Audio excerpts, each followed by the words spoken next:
Attention! This makes absolutely no sense. Ladies and gentlemen, this is Zander's Facts. What is going on, everybody? Welcome into the latest edition of the Zander's Facts podcast. I am, of course, the aforementioned Zander. It is Wednesday, July 12th, 2023. It's episode 111 of the podcast. Y'all, thank you all so much for listening. We got a lot of facts to get to this week because we have got a returning guest being brought back to the podcast. It is Dr. Bobby, who is basically our expert on Russia and Ukraine and the conflict that's going on between them right now. As you may know, there's a war going on over there. And you know what? Dr. Bobby actually went, just recently, traveled over to Europe, not to Ukraine or Russia, but pretty close. So he's got some information to share with us. Also, basically, all the facts you need on everything that's going on with the war over in Russia and Ukraine, which is pretty important to us, even here in America, even across a continent and an ocean away. What's going on over there is still pretty important to the US. So we talk about everything you need to know, basically give an update on what's going on in Ukraine. That is this week on the Zander's Facts podcast. Of course, I did say that this episode is coming out on Wednesday, July 12th, which, not to brag, but it is the first Zander's Facts podcast that is coming out on a very special day, July 12th, Zander's birthday. Just thought I'd let you all know because Congratulations. Dr. Bobby does bring it up, but it is Zander's birthday today, the day this podcast comes out, which means it is an extra special podcast this week. We're going to get to it in just a second, but before we do, just thought I'd remind you all that if you like the Zander's Facts podcast, if you think you're going to like all the facts on this week's edition, remember to follow this podcast, download this episode 111, rate and review the podcast, then check us out on all the socials, Twitter, Facebook, Instagram, TikTok, at Zander's Facts. That is Zander with a Z. And most importantly, remember to tell all your friends, spread the facts. Zander's Facts Podcast. Tell all your friends about the podcast, about the newsletter. Zander's Weekend Facts. If you didn't know, we have a weekly newsletter that comes out every Sunday morning. It's got a recap of the week's top headlines so you never miss a fact. It is free to sign up and get it in your email every Sunday morning. Just go to the link in this episode's description. And you should also check out the Zander's Facts link tree because it has all the Zander's Facts links that you need. And just in case you missed some of our past episodes, you should probably go listen to those because we do some new facts every week. Usually, every single episode is a little bit different. So last week, of course, we did not talk about Russia and Ukraine. We talked about college conference realignment, college football, the summer news. It just trickles every single summer. The third year in a row we've had to do that podcast, so we did it again. We also, of course, talked about the indictment of former President Donald Trump, everything you need to know. We had a couple instant reactions to the U.S. men's national team playing Mexico and Canada in the Nations League. And of course, they're playing in the Gold Cup now, y'all, the CONCACAF Gold Cup, if you don't know. Sunday, they barely beat Canada on penalties. Ugh. We're not talking soccer this week because next week is our Women's World Cup preview, if you didn't know. So you're going to want to tune in next week because we're also going to talk a little bit men's soccer, but we're also going to preview the Women's World Cup and find out if the U.S. is going to win their third straight World Cup. Never been done before, men's or women's. Our U.S. women could be the first to do that. I mean, I don't know. But if you've missed any of our past episodes, you should go do that wherever you find your podcast. So let's get to this week's big facts. That would be talking about the Russia-Ukraine war with our Zander's Facts Russia-Ukraine expert, Dr. Bobby. That is next as the Zander's Facts podcast continues.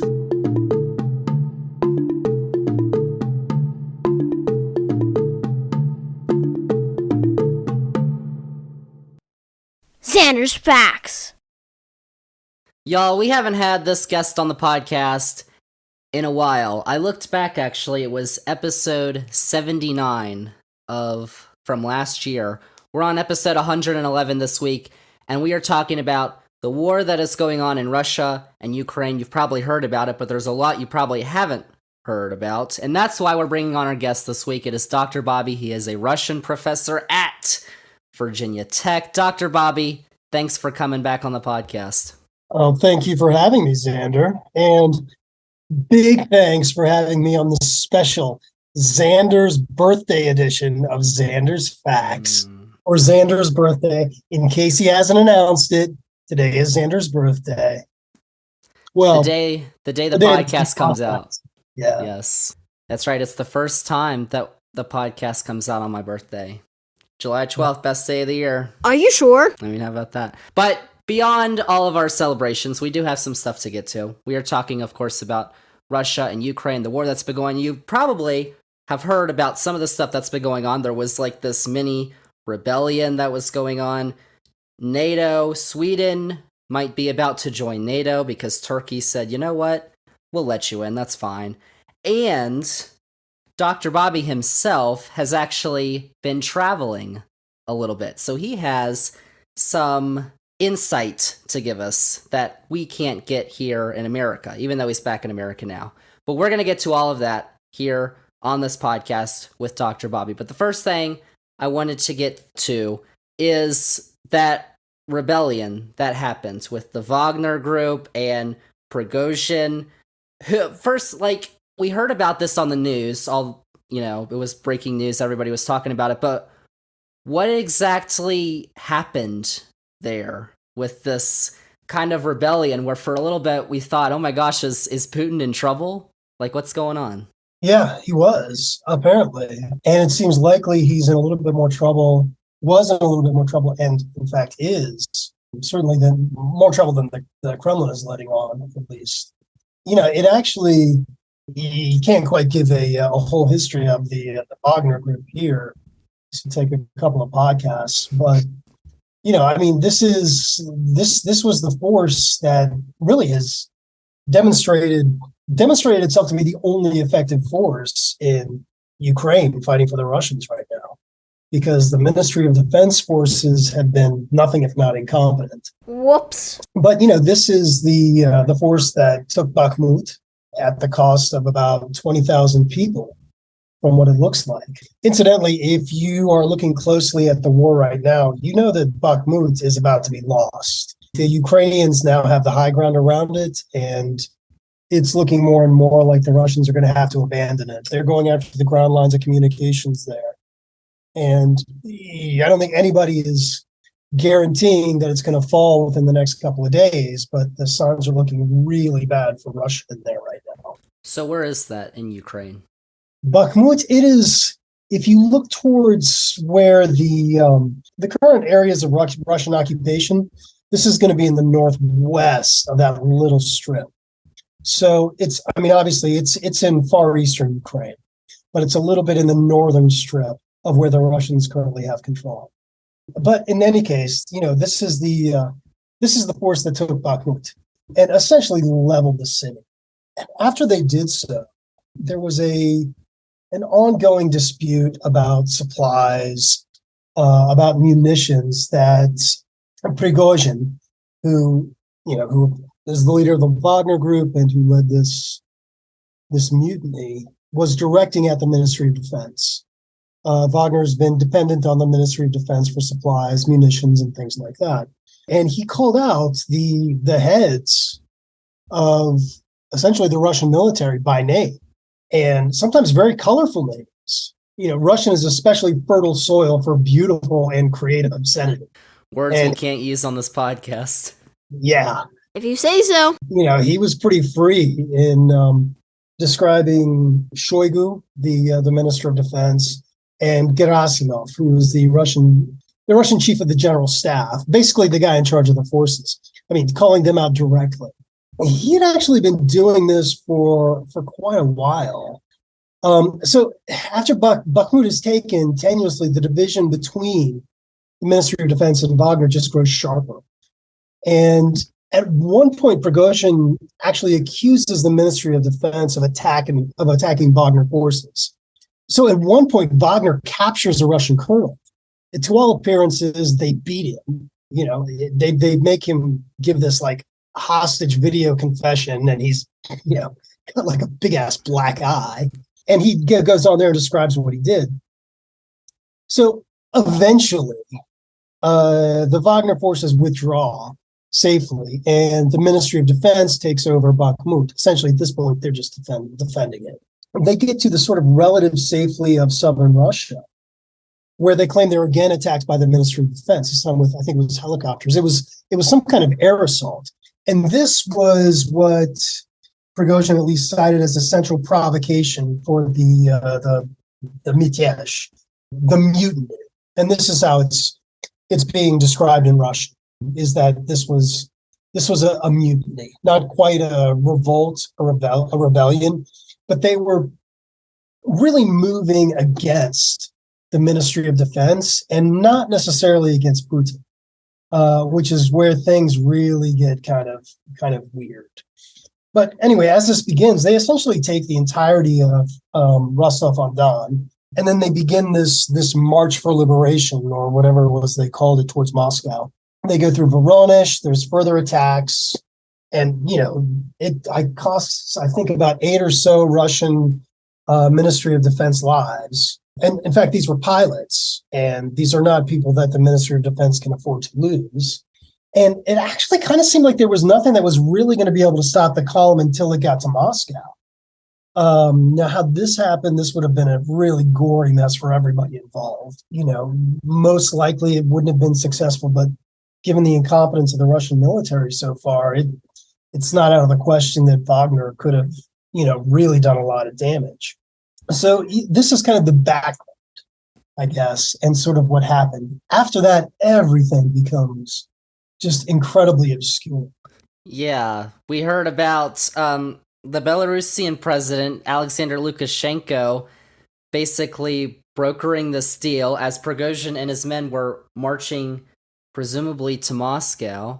But we hear about the president of Belarus brokering this deal to have them stop and have Prigozhin actually reside in Belarus. What do we know about that? Because Belarus is obviously one of the few allies that Russia has in all of this.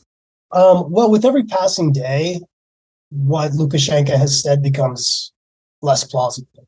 Yeah, I mean, Prigozhin apparently, well, now he's almost undoubtedly not in Belarus, as Lukashenko says. In fact, it's unclear where he is, but he's got to be in Russia somewhere. What's really gotten weird about this is that, he met with Putin on June 29th. And the headlines for this, of course, is that Putin meets with Prigozhin after the mutiny. And this is also after Putin vows swift, bloody revenge on all the mutineers. Mm-hmm. And it kind of gives you an idea of how difficult Putin finds his position right now. Again, this was really the only effective fighting force in Ukraine, and pretty much anywhere else for that matter, as far as, the Russian military goes. This meeting was not just with Prigozhin. This was also with 35 of his commanders. And it wasn't just like a meet and greet, like, hey, okay, we're loyal to you now, which is apparently what the minister or the Kremlin's press office is saying about this, is that, they swore loyalty to Putin and this kind of thing. They actually met for about 3 hours. And it's really interesting to just sort of speculate on what could have been going back and forth in this, given Prigozhin's sort of weird honesty sometimes, particularly the fact that he declared the truth about the invasion, that this, Ukraine was no threat to Russia. This whole thing is just a farce. That he would, get to talk with Putin for 3 hours about this, and, that the Kremlin would trumpet this as, a sign of loyalty is really weird. So anyway, where Prigozhin is now, is really just kind of a mystery. I mean, apparently Wagner has been offered further employment opportunities, not necessarily as Wagner, but, the various commanders and soldiers have been. There was even a televised raid, and some of you might have seen this, on Prigozhin's possessions in St. Petersburg, where, the Russian media has just been totally trashing it. So everything seems confused. Everything is murky. And, in short, it would just be really silly to take anything at face value that comes out of the Russian government. Yeah, I have no idea. I don't think anybody does. And certainly nobody in Russia does. Yeah. So, I mean, this all really leads to where does Vladimir Putin stand right now? Because this rebellion against him obviously happened, and, who knows what's going on right with Wagner right now. But also, there was that report or whatever of the drones, the drone attack on the Kremlin, which Russia says was Ukraine. Was it? Was it not? I don't know if we know. I think it probably was. Okay. So it wasn't an attack, but I do think Ukraine was likely behind that. And then the last time we spoke, I was looking back on our notes and we were talking about Russia was calling up 300,000 basically civilians to come join the army, and that led to a bunch of people trying to flee the country.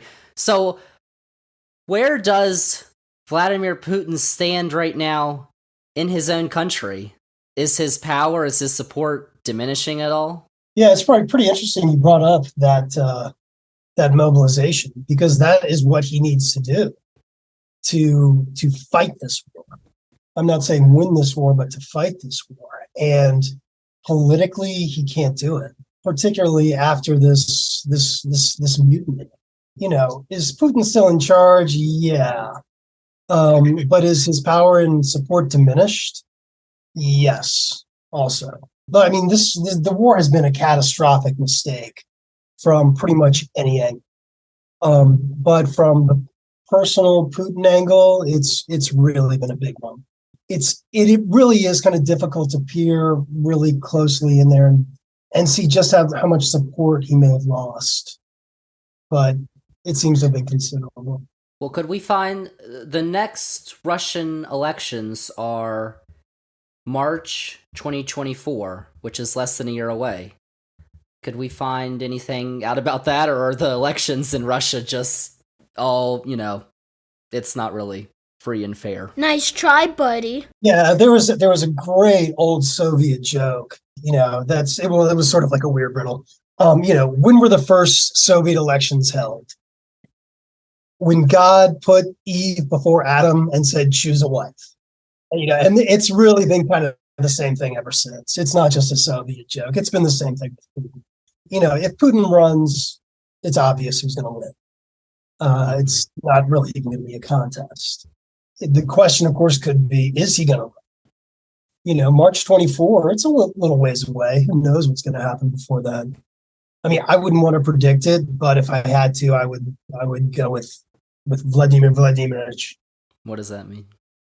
Putin. Duh. So, turning our attention now over from what's actually going on in Russia to the West, obviously Vladimir Putin invaded Ukraine partly because he wanted to, or he thought that the West was divided enough that they wouldn't really help Ukraine and fight back. That obviously has not gone Putin's way, and now Finland has since joined NATO since the war began.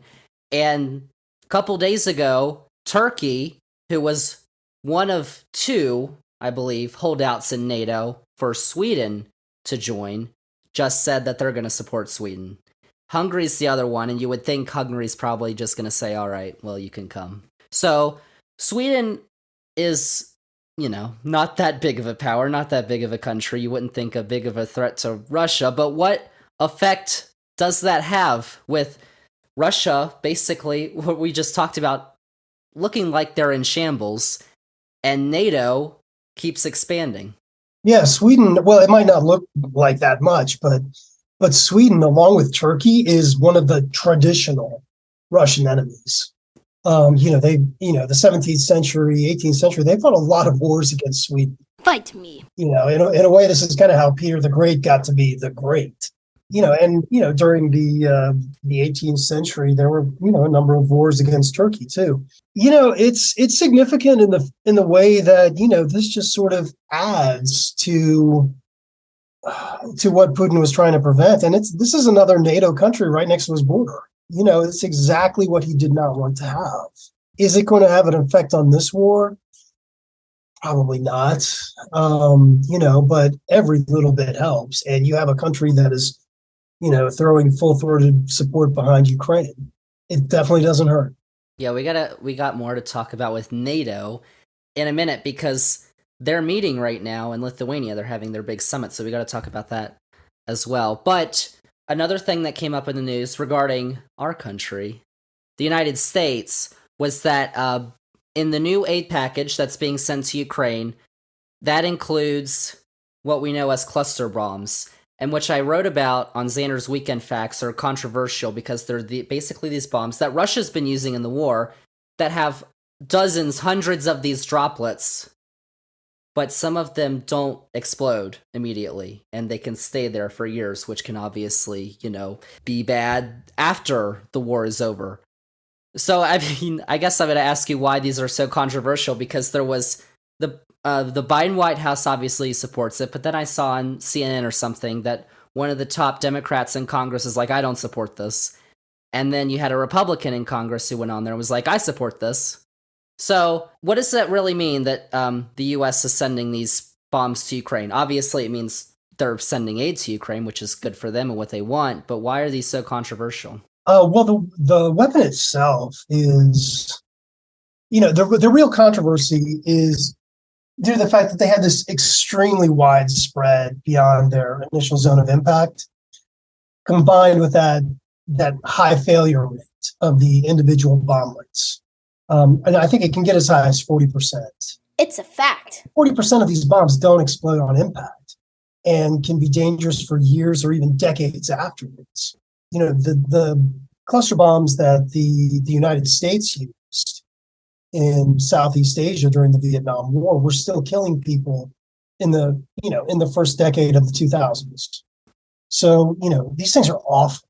They come out as these like shiny little metal things that any kid that finds is immediately going to start playing with, and start, pick it up, start throwing it around and that kind of thing.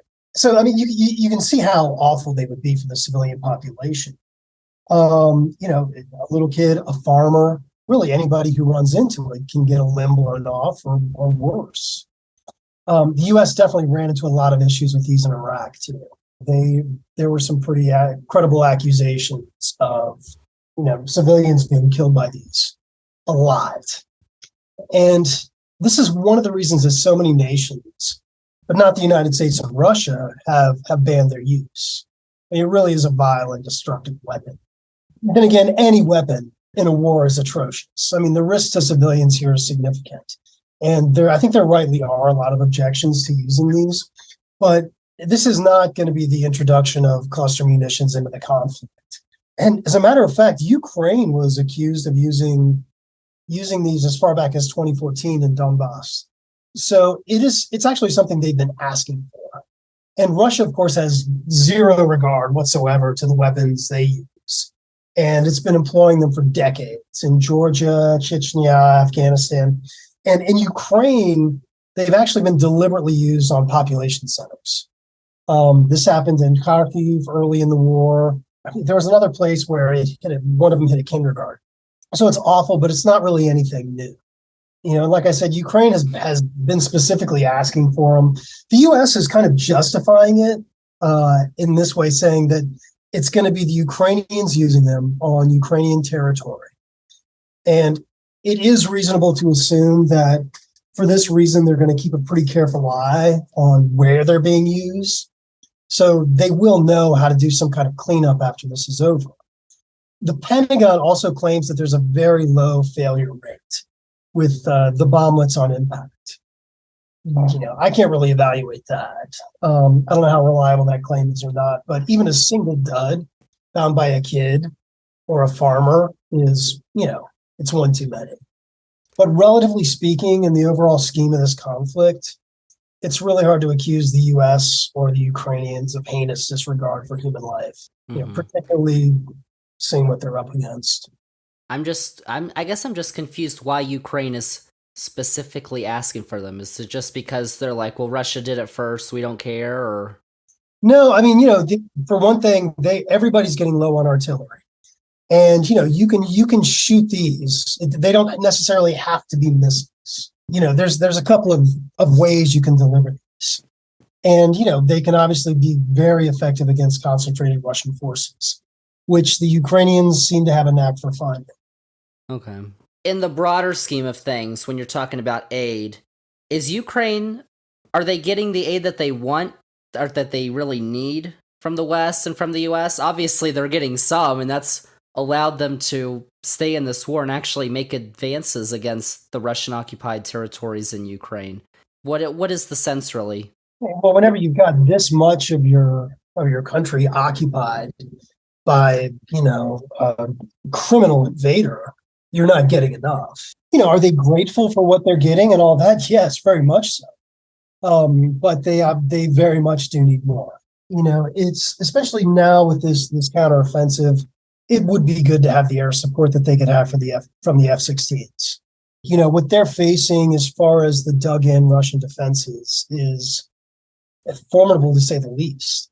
I mean, the Russians have been a completely incompetent attacking force, but playing defense is much easier.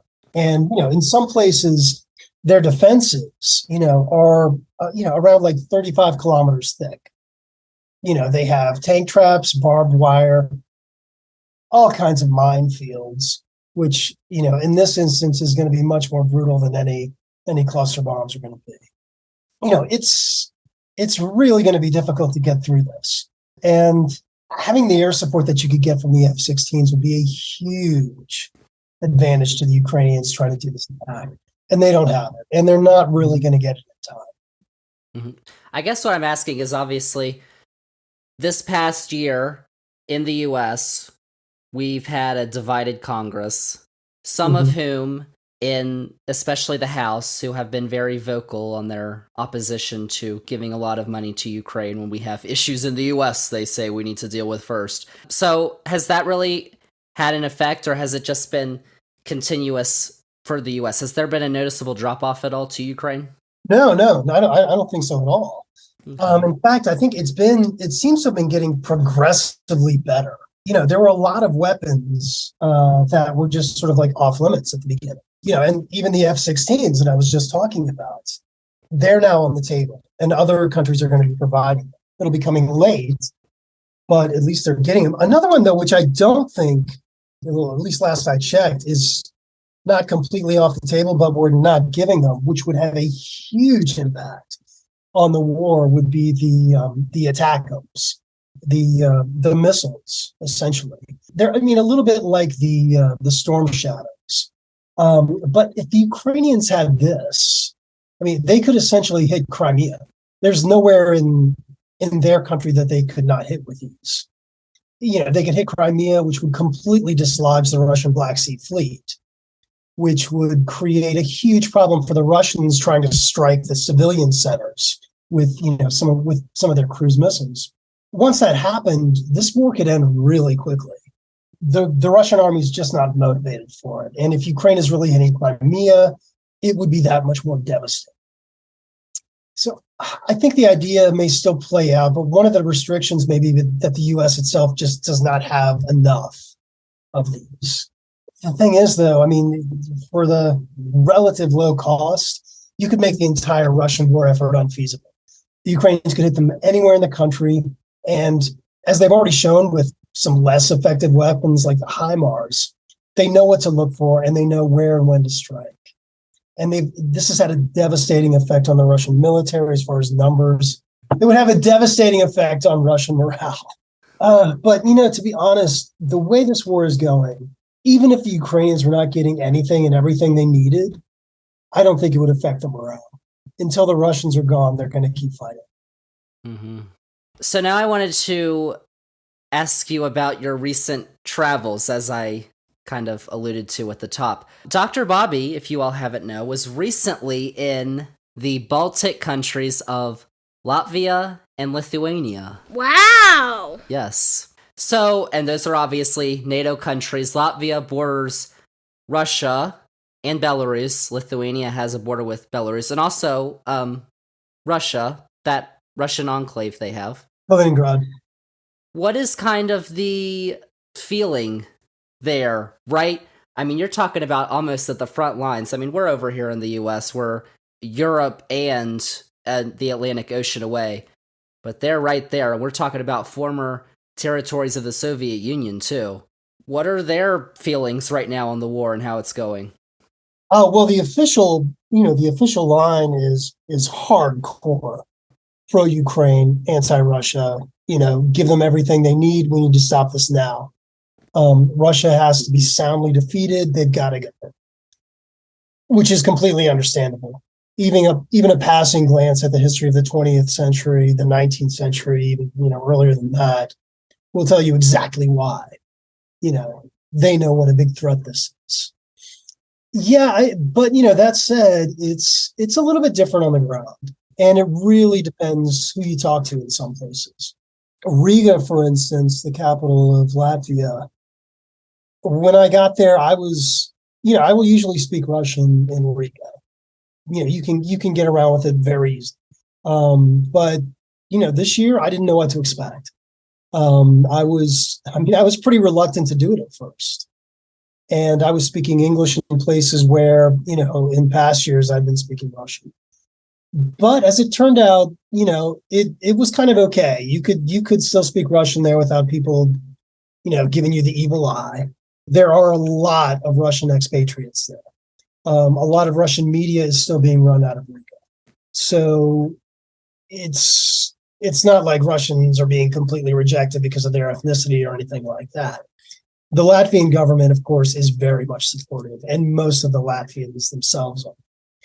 When you get a little bit further east in Latvia, closer to the Russian border, particularly in Daugavpils, where it's a much higher Russian population, things change, but not to a shocking degree. There are a lot of people who do support Russia in this, which seems absolutely shocking, but they do. A lot of them are ethnic Russians. A lot of the ethnic Russians, of course, do not. But it's kind of odd too. Talking to some people out there, it's almost like they're looking for an excuse. I talked to one person right before I left, actually, and I was asking, what people here think of the war and that kind of thing. And he told me about how people from Ukraine would come in, go to a cafe, order food, and not pay for it. Huh. Which wasn't exactly relevant to what I was asking about. But whatever, I'm not a journalist. It was just a conversation. But it's not unusual for people of different Soviet republics to think people in the other republics suck. And that's kind of, what they were thinking with this. Now, this was an older person. He was obviously formed in the Soviet Union. Maybe that's got something to do with it. But there is, in some cases, there is this sort of like weird prejudice. Yes. Lithuania, however, to all appearances, is much different.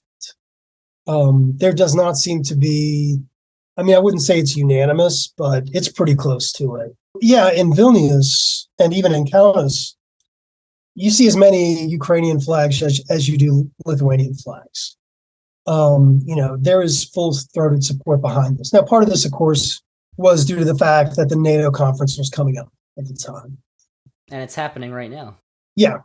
But, the support that Lithuania especially has been throwing behind Ukraine, it was not just something being done up. Yeah, you'll see Ukrainian flags everywhere. There are still people who speak Russian, but I was never really that happy speaking Russian in Lithuania. I did it a few times this year without any problems. One really interesting little anecdote. We went to the Museum of Illusion in Vilnius, and on the door was a sign. It's usually, I think it was like 11 euros to get in. Basically, citizens of Ukraine admitted free. Get that dough. And this wasn't something that was totally unusual out there. There were a number of little things like that, in addition to all the flags and things like that around. The presidential palace actually had some of the columns decorated in Ukrainian colors. So, officially and pretty much on the street, there's a lot of support, behind Ukraine. Story time! Yeah, so obviously the NATO summit, which is happening right now, the 11th and the 12th of July, is happening in Vilnius in Lithuania. And I was just reading about this here. The president of Lithuania actually criticized some of the other NATO leaders of other countries in NATO, saying they failed to prevent the Russian aggression, and said that this has been something that's been in the news the last few days, that the refusal to invite Ukraine to NATO would be a mistake. Obviously, President Biden said that when the war ends, they can come. But obviously, under Article 5, if Ukraine joined NATO, then all of NATO would be in war with Russia, which is obviously something that we kind of don't want. Well, something doesn't want either. I mean, for all of the bluster and everything like that, Russia attacking a NATO country would be absolutely insane. I mean, the best way it ends is with nuclear annihilation. And that's the best way for Russia. Well, I mean, it really isn't, it's really just not an option. But the Baltic states saw this coming long before the more Western governments did, or admitted they did at least. So it's not surprising that you would hear this coming out of Lithuania. Is that why did they kind of really try and get the summit here? Obviously, I mean, the U.S. president's there, UK prime minister, all the leaders of NATO are just miles from the Belarus border in Vilnius right now. Is this kind of like a show to Belarus and Russia of, we're right here? Yeah, I think for that and for, the other reasons we've just sort of enumerated, they could not have picked a better place for this. And Vilnius is a great, great city. I love it every time I go there. And I think it's the perfect place to hold this NATO conference right in the middle of this war. And, honestly, given the atmosphere, I'm hoping something more comes out of it for Ukraine. Well, yeah, over the next 2 days, we'll have to see. Well, where next year's summit's going to be, a place where I just was, Washington, D.C. All right. USA. America. All right, so kind of just to wrap things up here, we've heard about a bunch of the stuff that's been going on in Ukraine. Obviously, the Prigozhin Rebellion, Sweden, Ukraine wanting to come into NATO. But unless you're following it really closely, I think there's a lot of major events that have happened that haven't really been covered by US media. So what do you think some of those major events that have happened are that we really should know about that a lot of us probably really don't? There was a lot of coverage of the Russian war crimes early on. And, we seem to have taken our foot on the gas on that one. But these have not stopped. And, I really do wish Western media would pay more attention to it because it's not something that's ceased. And this is particularly true with the way the Russian government has been abducting Ukrainian children and shipping them off to Russia. And they are not disguising this. I realize that this is why Putin has been indicted in The Hague. But, I think it's something that we should be beating the drum more about because this really is an atrocity. I mean, you are completely stealing these children and shipping them off to Russia, where at best they can be second-class citizens. And that is at best. We just don't seem to be talking about it that much.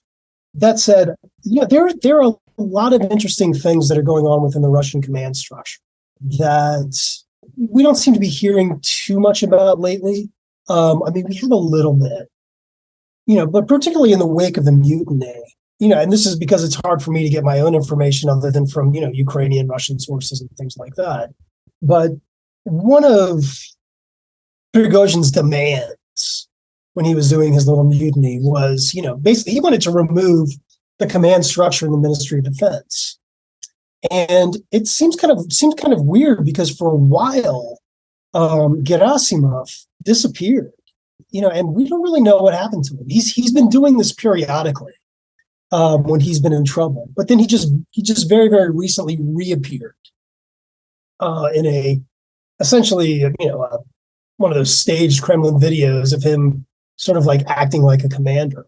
Of course, it would all be speculation, trying to figure out what's going on. But what's also interesting about this, and which is probably an even more interesting story, is that at this meeting, Surovikin should have also been in attendance, and he wasn't. And Surovikin has long been associated with Prigozhin. And there's a lot of speculation that he knew about this mutiny and did nothing about it. And he has completely disappeared since. Now, Surovikin was basically in charge of the entire Ukrainian theater for quite a while. This was the General Armageddon or whatever it was in Syria. Surovikin has been completely MIA.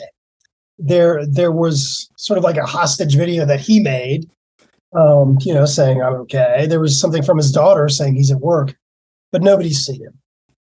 Given what has happened since to Prigozhin, that he's had this meeting with Putin and that kind of thing, it's really interesting to speculate on what has happened to this guy. This is something we haven't really seen too much of. But again, it's all just speculation. So it might not even be news.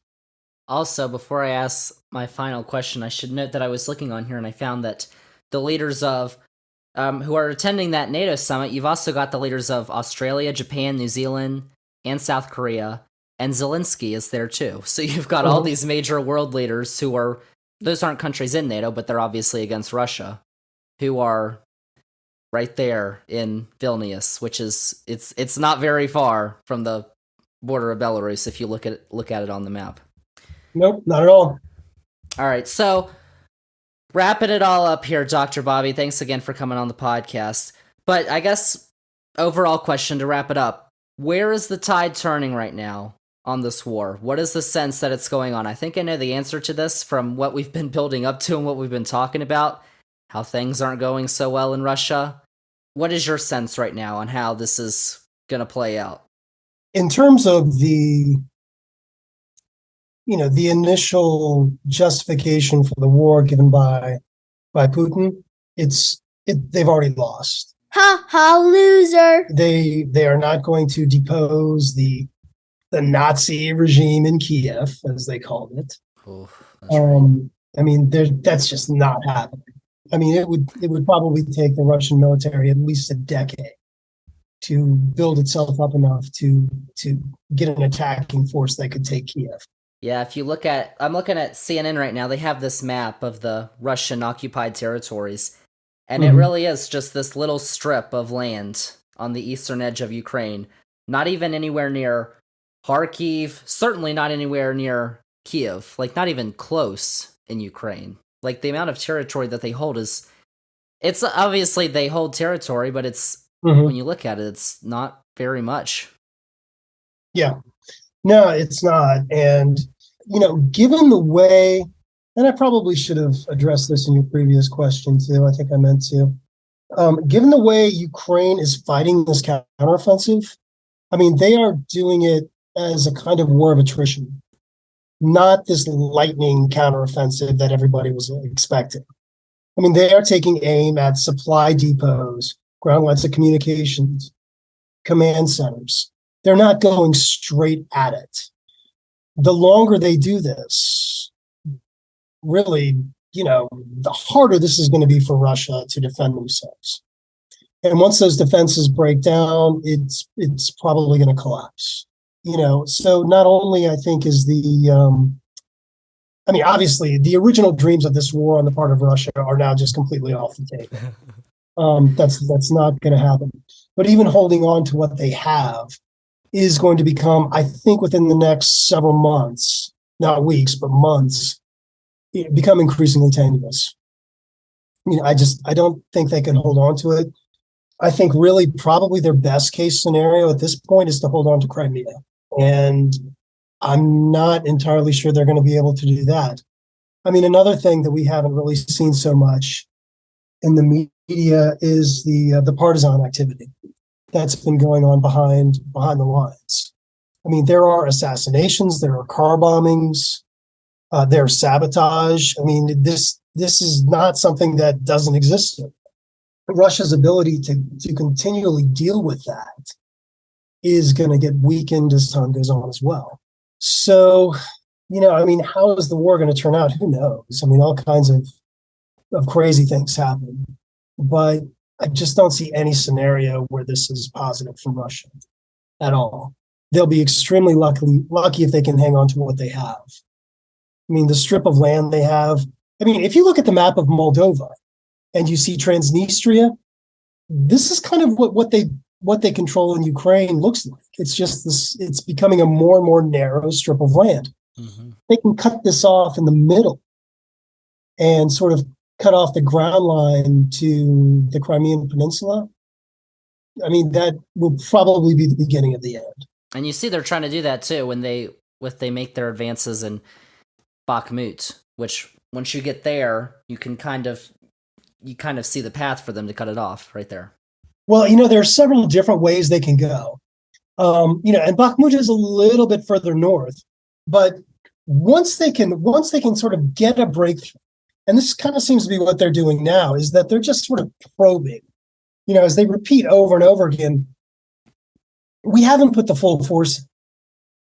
All of the weapons they gained from the West and things like that, they haven't really used them yet.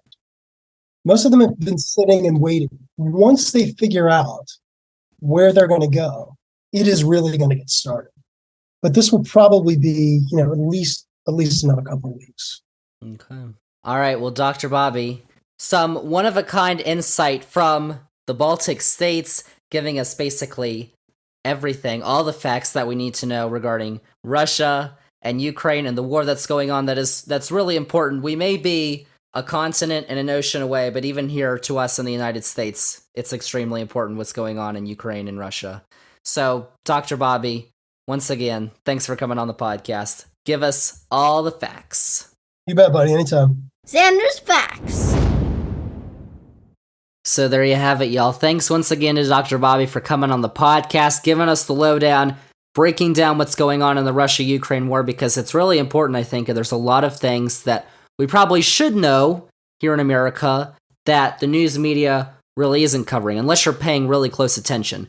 So hopefully you learned a lot of facts on this week's podcast. But those are all the facts that I've got for episode 111 of the podcast. Thank you all so much for listening, and remember that if you like the Zander's Facts podcast, if you liked all the facts that you just heard, you should follow this podcast, download this episode 111, to your device, to all your devices, and then you can delete it the next day. I think it still counts, and re-download it the next day. I'll do all that stuff. Rate and review the podcast. Check us out on all the socials, Twitter, Facebook, Instagram, and TikTok. By the way, I did say Twitter. We should change that to Threads. Zander's Facts is on Threads at Zander's Facts. You should go check that out. And also, most importantly, you should spread the facts. Zander's Facts podcast. Tell all your friends about the podcast, about the newsletter, about Zander's Facts on YouTube. We publish all our new episodes to YouTube. We just had our most watched, or most viewed at least, episode that we put on YouTube ever. This is true. Last week. So you should go subscribe to the Zander's Facts YouTube channel. The link is also in this episode's description. And you should check out the Zander's Facts link tree because it has all the Zander's Facts links that you need. So, as I mentioned earlier, next week is episode 112. We are previewing the Women's World Cup. It's an expanded World Cup, so there's 32 teams now in the Women's World Cup. We're going to give you all the facts you need to know, and of course predict who's going to win this year's edition of Women's Soccer's Brightest Stage. Is it going to be the U.S. for the third time in a row? They begin, by the way, this is coming up pretty soon because next Thursday is the first games. I believe the first game kicks off at 3 a.m. The times aren't going to be great, but the U.S., their first game is against Vietnam, and it's on Friday night at 9 o'clock, which is not too bad. Two of their group games are at 9 o'clock. The other one's at 3 a.m., which is, I'm going to watch it. I'll be up, but, that's rough. So, we've got a big-time, fact-filled preview of the Women's World Cup coming up next week, episode 112 of the podcast. Listen to that. Remind yourself. Put a reminder. Women's World Cup preview podcast, Wednesday.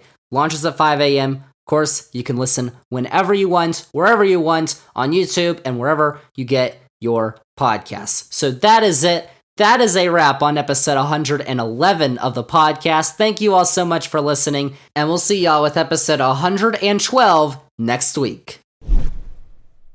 I just busted right inside him, and he can't extend on me anymore, and he seems a little overwhelmed by my girth and tonnage.